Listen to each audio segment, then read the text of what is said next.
So we have Peter Marsh, who we will play a recording, spearheaded a legislative effort in New Hampshire that began in 1991 and was passed in 1994 that created state-funded spay-neuter. As a lawyer and veteran of the New Hampshire legislative process, Peter was well equipped to draft the actual legislation as well as a strategy to get it passed. The program's funding comes from a $2 surcharge on dog licenses, and the fee is collected by town clerks who administer licensing in New Hampshire. 50 cents of the fee stays in the town to compensate for administrative costs, and 150 goes to a designated state fund. In addition to this accomplishment, Peter has done extensive research on the impact that spay-neuter programs will have on intake numbers into shelters, as well as he is one of the founders or originators of the Feral Freedom Program, was one of the early return to field programs that was in Jacksonville, Florida. We have Dr. Jeffrey Young, who graduated from Colorado State University School of Veterinary Medicine in 1989. Dr. Young believes his humane ethics come from working as an animal control officer during his university training, where he witnessed abuse and neglect of healthy companion animals. He established Planned Pethood Plus in 1990 as a low-cost spay-neuter clinic and now provides affordable full-service veterinary care. Planned Pethood is well known for low-cost mobile neutering clinics, Native American reservation work, and training of veterinarians from around the world in more efficient surgical technique. In the year 2000, Dr. Young founded Planned Pethood International, which has established to fund spay-neuter and veterinary training. Dr. Young is driven by two simple underlying missions. Significantly reducing companion animal overpopulation throughout the world, and thinking globally and acting locally. Dr. Bushby is a board-certified veterinary surgeon who has served on the faculty at Mississippi State University College of Veterinary Medicine since 1978. Although he retired from Mississippi State in 2014, he holds the Marsha Lane Endowed Chair of Humane Ethics and Animal Welfare at Mississippi State University and works at the college part-time. His primary focus has been spay-neuter, taking junior and senior veterinary students to animal shelters in North Mississippi, providing basic wellness care and spay-neuter services for animals eligible for adoption for over 30 years. He was one of the authors of the Association of Shelter Veterinarians Veterinary Medical Care Guidelines for Spay-Neuter Programs, published in 2008 and revised in 2016. He was also one of the authors of Guidelines for Standards of Care in Animal Shelters, published by the Association of Shelter Veterinarians in 2010, and the newly revised Guidelines for Standards of Care in Animal Shelters, submitted for publication in October 2022. A strong advocate of spay-neuter, including pediatric spay-neuter, Dr. Bushby speaks and publishes extensively on the importance of spay-neuter, efficient spay-neuter techniques, and pediatric spay-neuter. All right, let's get ready to go. I am going to ask Kristen if she can put up the video with Peter Marsh at this time. All right. Peter, can you tell us a bit about the history of neuter before adoption and what you discovered in your research in working with shelters across the country? Sure, Stacy. Research has shown that neuter before adoption is critical if we're ever going to reduce shelter overpopulation to the point that shelters are no longer putting down healthy adoptable animals to make room for more animals who become homeless.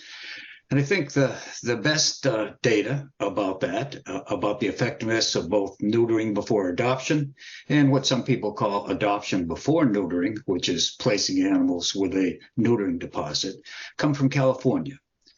In 1986, the California legislature passed a law requiring all public and private shelters in the largest counties, that is, counties with more than 100,000 residents, to take a neutering deposit before they placed intact animals in adoptive homes.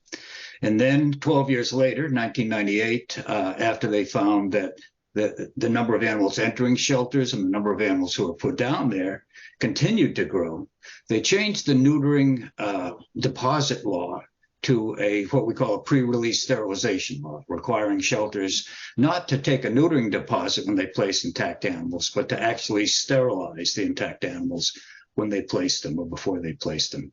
And when the neutering before adoption law took effect, it had dramatic impact very shortly.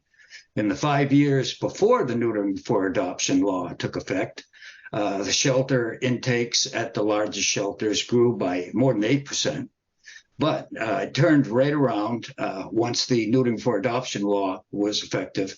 And in the 5 years after it became effective, that is in the years 2000 to 2005, in the largest shelters, the largest counties in the state, intakes dropped by 10%. So there was a huge change right away for the better. And we now have a pretty good idea why the adoption before neuter or placing animals with a neutering deposit didn't work. And it's a pretty simple answer. A lot of people did the adoption, but never got to the neutering. A 1988 study of a Louisiana animal shelter found that even though people had placed a $25 neutering deposit before they adopted a cat or a dog, only 41% of the people actually followed through and got the animals neutered, even though their neutering deposit was actually prepayment for sterilization. That is, they could go to a private veterinary clinic and have the animals sterilized at no additional cost. But still, only 41% of the people followed up with that. We also have a pretty good idea why neuter before adoption does work. And studies have shown that, number one, that neutered animals or animals who have been sterilized are more adoptable, all things considered, than animals that are intact. Other studies have shown that neutered animals are less likely to be relinquished or surrendered to an animal shelter by their caretakers than animals that are still intact. And we've also found, largely with the data on community cats, so free-roaming cats, that neutered animals are much less likely to stray from home and end up in an animal shelter. So basically, neutering for adoption is good all around. And that's why the United Spay Alliance policy on neutering for adoption says it's good for the animals, it's good for their caretakers, it's good for shelters and rescue groups, and it's good for the community. Thank you so much, Peter, for taking the time to answer that question. My pleasure. All right. Excellent. And now, if Dr. Jeff, if you can put up your video. Should be there. Excellent. All right. I have a question for you, Dr. Jeff. We are experiencing a veterinary shortage in many places across the country. As a spay specialist with 30 years experience, what are your thoughts about some solutions available to increase the capacity for spay neuter? In other words, how can we better provide these services?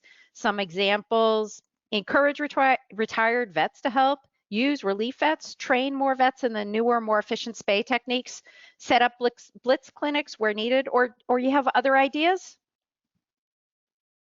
Well, I mean, you mentioned several of them. I think targeting spay neuter areas and low income areas is important because that helps reduce the overpopulation. You know, you can see as high as 77% never see a vet in their lifetime, and 87% are not fixed. So there's a source of animals that are always going to be coming into your shelter.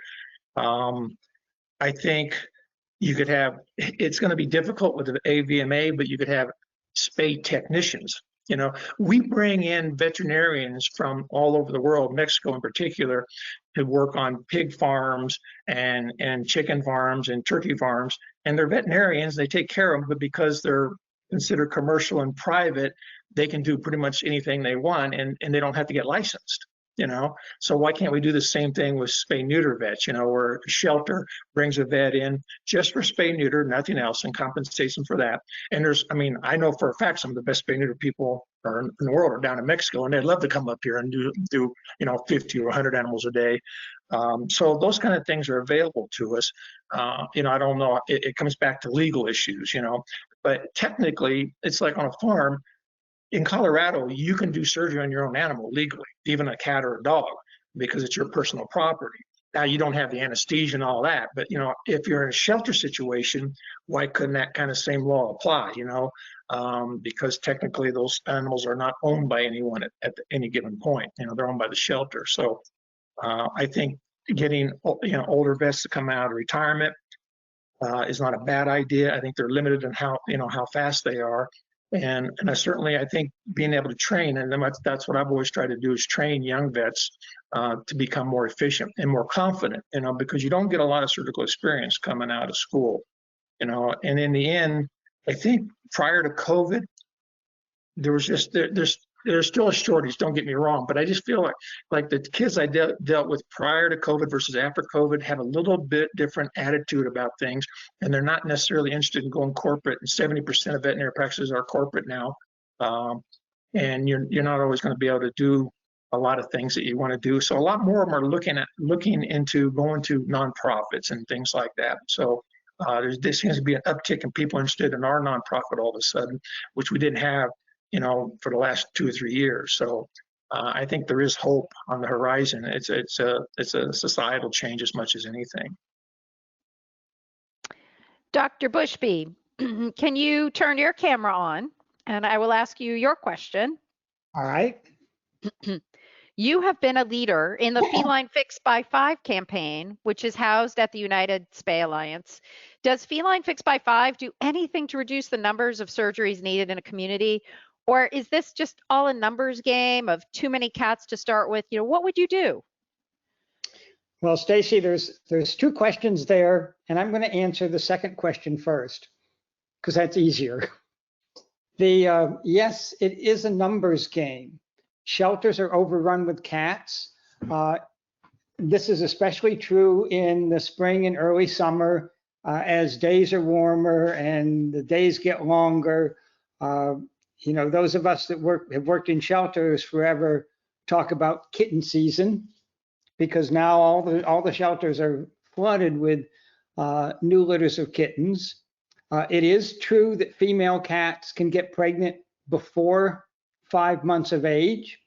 I've always wondered why the veterinary profession seemed to settle on 6 months of age or older as the appropriate age for sterilization of both dogs and cats.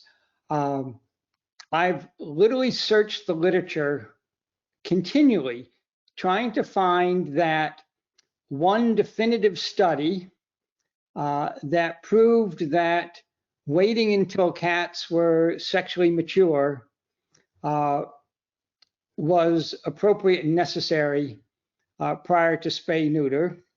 And the reality is that study does not exist.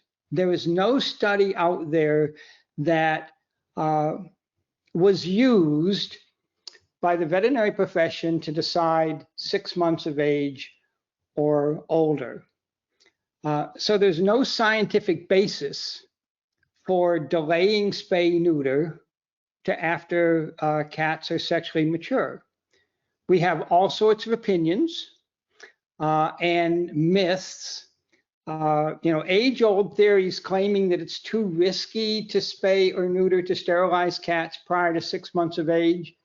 But most of those theories have either been completely disproven or at least shown to have no scientific validity. So is it safe and appropriate to spay neuter cats prior to 5 months of age? The answer is yes. Is it safe or appropriate to spay or neuter kittens in a shelter environment prior to adoption, even if adoption occurs at 8 weeks of age? The answer to that question is yes. Are there long-term health risks that have been proven to be caused by spay neuter prior to 5 months of age? The answer to that question is no. So is it a numbers game? Yes. I was literally shocked when I was first contacted and actually asked to endorse this proposal, if you will, that shelters should return to adopting out intact animals. I couldn't believe it. Why would we deliberately send intact animals into people's homes knowing that it's not possible to enforce spay neuter once the animals are adopted into people's homes, and that a percentage of those cats will never be spayed or neutered, will reproduce, will increase the overpopulation, increasing the burden that our animal shelters carry, and increasing the need for spay neuter. So yes, absolutely, it's a numbers game. Now, your second question is more difficult. Does feline fixed by 5 do anything to reduce the number of surgeries needed in a community? And over time, I believe the answer to that question will be yes. And at present, the answer is no, it does not. And there's several reasons for that. So what would it take to be able to give a positive answer to that question, that yes, it does reduce the need for spay-neuter? And the first is that veterinary schools need to teach their students that it's appropriate to spay and neuter cats prior to 5 months of age. And the question dealt with feline fixed by 5, but it's also appropriate to spay and neuter dogs prior to 5 months of age as well. And not only teach that it's appropriate, but graduate students that have the skills to do it. As Jeff said, so many of our veterinary graduates leave veterinary school with very little surgical skills. They should leave with the skill to do a spay and a neuter of a puppy or a kitten under 5 months of age. All right. Secondly, spay neuter before 5 months of age would have to become more universally accepted by practicing veterinarians. I mean, I graduated from veterinary school in the dark ages, in the 70s. And I remember being taught, I don't remember much about what I learned in veterinary school, but I do remember being taught to wait until male cats were older than 9 months of age, before you would neuter them. And make sure they're spraying all over the house. Make sure they're making your home an unsuitable place for humans to live in. All right. Well, at least we got away from that. But we need the veterinary profession as a whole to adopt this philosophy of spay-neuter prior to 5 months of age, just like the veterinary profession as a whole adopted 6 months of age or older as appropriate.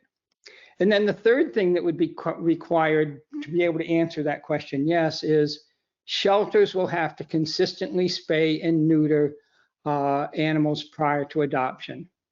Adopting out intact animals sounds like a very convenient thing for overcrowded shelters, if you're willing to just look at today and tomorrow and maybe next week. But in the long run, it's going to increase the overpopulation, increase the burden on shelters, and increase the demand for spay-neuter. So the answer to the question, if all veterinary schools taught spay-neuter prior to 5 months of age, and if the veterinary students graduated with the skills to perform those surgeries, and the vast majority of practicing veterinarians adopted spay-neuter prior to 5 months of age, and shelters consistently spayed prior to adoption, absolutely the overpopulation would gradually be reduced and the need for spay-neuter would decrease. I got involved in spay-neuter in the early 90s and thought eventually I would work myself out of a job. Now it's 30 years later. We've seen tremendous progress. Again, I graduated in 1972 when the estimates of the number of animals euthanized in shelters, depending on who you ask, was between 15 million and 24 million a year. We've seen tremendous progress over the years, most of which have been because of spay-neuter. And it just appalls me that we're going to turn the clock back and say adopt out animals intact and relive those days where shelter euthanasia increased and increased and increased. Thank you, Dr. Bushby. I want to circle back to Dr. Jeff from that poll question. You've set up a training facility, or you're setting one up in Colorado. Were you surprised with that poll question where 75% of staff were not trained in high volume, high quality spay-neuter techniques? Oh, I think that's real standard. You're lucky. There are some universities that allow you to go to different places and you do some spay neuter. I always think it's interesting that they go to Native American reservations or they go down to Mexico, but they don't do it in their own backyard. That's a whole nother discussion, which, the hypocrisy is profound. But in the end, they get very little, and it does come back most of the time. I mean, I'm working with a young lady from Colorado State, and she basically was taught pubis to xiphoid process to open them up in terms of just a big old incision, So it's a matter of retraining them. And I understand why they do that when you're in school, because, they want you to see everything and make sure they have no bleeders. But at some point, you got to get past that, and there's just no rationale for it. So there's no one answer. I think we offer a training program down in Mexico. We offer a training program here in Conifer, Colorado, and we took over the local humane society. So I have humane society animals for students to work on, which sounds a little bit hypocritical in and of itself, right there. But they're not owned animals. They belong to us, and you give them strict supervision. Not like you just turn new students loose on them. You're paying attention. And I personally like training. I do one thing, they do one thing. We kind of do them together. I feel they're confident. That they have enough confidence to do one by themselves. We're still standing there watching them. So, Stacy, if I could add to that, for decades I taught our basic surgery labs in our curriculum are in the sophomore year, and I taught those labs for decades. And yes, I taught a 6-inch incision to spay a 10-inch dog. And now the students in our sophomore surgery labs still teach large incisions, double ligate everything, close everything with simple interrupted patterns. And then they come into our junior and senior shelter rotations, and I tell the students, the purpose of those labs was not to teach you how to spay a dog. It was to teach you where things were in the abdomen, how to place secure ligatures, how to tie good knots that don't come untied. And so huge incisions and close with simple interrupted were to develop basic skills. Now that you have those basic skills, let's teach you how to spay an animal. And so I tell them, everything you learned in sophomore surgery lab, we're going to ignore. And then teach them, incisions that big to spay a dog and get in and out and be finished in 10 minutes. But most veterinary students don't have that option. They never get beyond what they learned in those initial surgery labs, because then they get to the clinics and they're doing total hips and kidney transplants. They're not doing spays and neuters in the veterinary teaching hospitals. This question has been thrown around quite a bit actually over conversations this week, and I saw a reference to it again in our questions here. Is it possible that we create some sort of a spay-neuter specialist designation or something like that? I mean, Dr. Bushby, you're sort of in the deep academic, and Dr. Jeff, you were also involved in the academic. Is that ever a possible thing, or would there be value to be able to say, hey, I'm a high volume spay neuter specialist? Dr. Well, I Bushby? think we're gradually, people like Jeff or Humane Alliance, which is now ASPCA, Spay Neuter Alliance, are creating spay neuter specialists. But to become a spay neuter specialist, you still have to be fully licensed. You still have to prove that you know everything about pigs to get a license. And so the concept of creating someone who's totally focused and only does spay neuter is a great concept and cannot work with our current licensing system. We could have spay neuter technicians, if you will, but once again, that would come under a different licensing thing. The vet overseeing them would be responsible. So it does get into the legal ramifications of it all.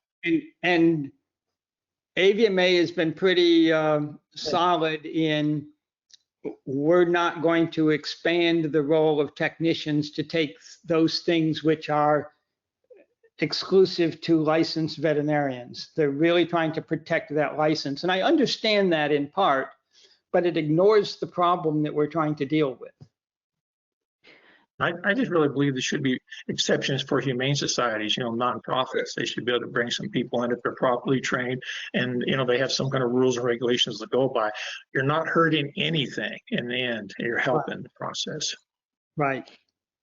Dr. Jeff, this is going to be our last question. We're going to close out in a couple minutes. What are your thoughts about the lack of access to veterinarians in rural areas?